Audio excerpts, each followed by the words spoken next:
Hello friends and welcome to my channel. My name's EJ Marino and this is About Last Night, the show where I talk about the movie I saw last night. And boy, we have a movie to talk about. Yes, let's dive into Uncut Gems. Okay.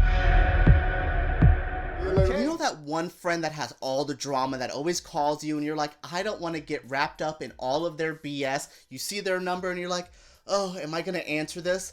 Well, Uncut Gems is that friend, and I don't know if I should have answered this call. This is one of the most weird movies I have seen in quite some time. I don't want to say weird in the, like, it's a strange story. No, it's a pretty fairly straightforward story. I got it. What's weird to me is the way the movie made me feel. I haven't been so annoyed by a movie in quite some time. This has one of the most unlikable, unsympathetic, a character you don't want to be around as a lead character. Now, Adam Sandler plays that character so well. Yes, I said Adam Sandler, the guy who made Click and Jack and Jill. He's in a pretty dramatic movie and does a great job with it. I'm really impressed with his acting. Now, his character, I just wanted to punch in the face. Again, that could be the point of this film. I maybe am supposed to feel this hot, this annoyed, this flustered by a movie, but I'm trying to process it. I'm like, it's messing with how I feel about the movie. I overall think this is a pretty well-made movie with some great cinematography, amazing directing with some amazing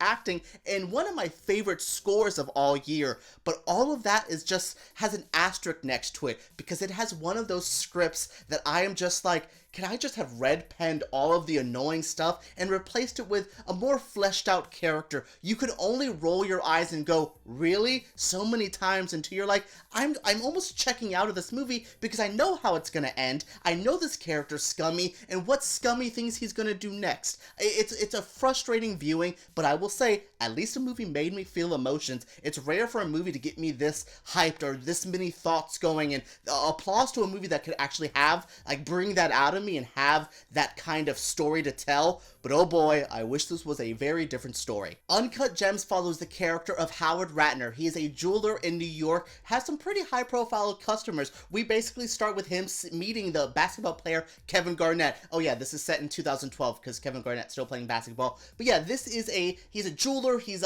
basically a hustler as well. He's like robbing Peter to pay Paul, which is the first problem. You're like, oh boy, he's one of these guys. He has basically all these schemes and scams going along, and you're like, okay, cool. I liked it a lot when it was in Hustlers or in that movie Parasite, but the way he does them here, it's so annoying because you're like, there are so many other options to do the same scheme you did without screwing so many people over, without lying, with a little bit more thought to it. And maybe that's the character. I do feel like the character wasn't as smart as he was pretending to be, but in the script department, it did feel like we were just dealing with a very stupid character making stupid decisions that were easily avoidable. And again, that is definitely the point of the film, but for me as a viewer, it just didn't work. It was just me dealing with stuff that I'm like, again, it goes back to that, like, I don't want to be here. I don't want to hang out with these people. And I'm not saying every movie has to have the most likable characters ever. The Joker made $1 billion and it has a very unsympathetic lead character. But something about the Sandler character here, this Howard guy, I just wanted, like I said,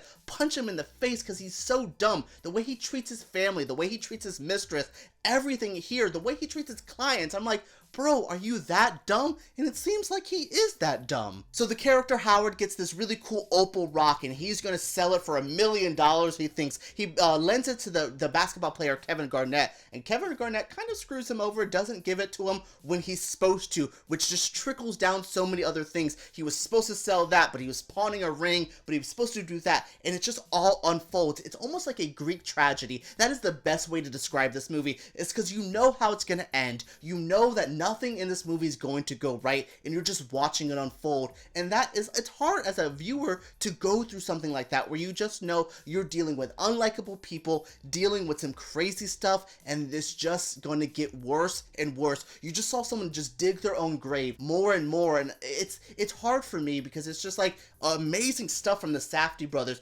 Great directors. I love their movie Good Time with Robert Pattinson. Equally as frustrating at times, but I really think they have a style, and the style still works good here. This movie has style out the butt. The way the cinematography is, the score, there's so much of the aesthetic of this film I like. It's purely in that script where I'm just like, I don't know if I like this story, and it really hurts me because it really messes with how I feel of this movie overall. Uncut Gems is one of the weirdest reviews I've had to do this year. It's a movie that I think is very technically strong with some great acting and all that jazz, but has one of the most annoying scripts and stories that I have seen that it really distracts me. This is like the tale of two reviews where I'm like, on one hand, good, on the other hand, bad. In the middle, I just go, meh. And I don't know if this is the movie that I should go meh about, but I will say I would like to see Adam Sandler in the conversation for Best Actor, because he does a damn good job. Hell, even Kevin Garnett in a Best Supporting Actor, I would love to see that, because he does so good. So I don't hate this movie, I don't love this movie, I barely like this movie, it is just there. I hope you guys like it, because this seems to be going really well with critics, so you guys might enjoy it. As much as I'm frustrated by it, you might enjoy that weird character study, so this is something I definitely recommend.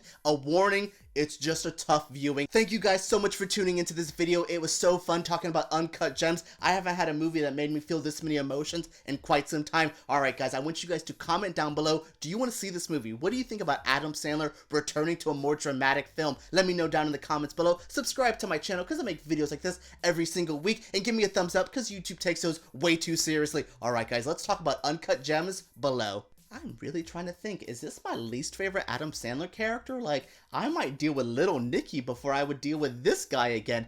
Wow, I should watch Little Nicky again. What do you guys think? Should I rewatch Little Nicky? Get the taste of Uncut Gems out of my mouth?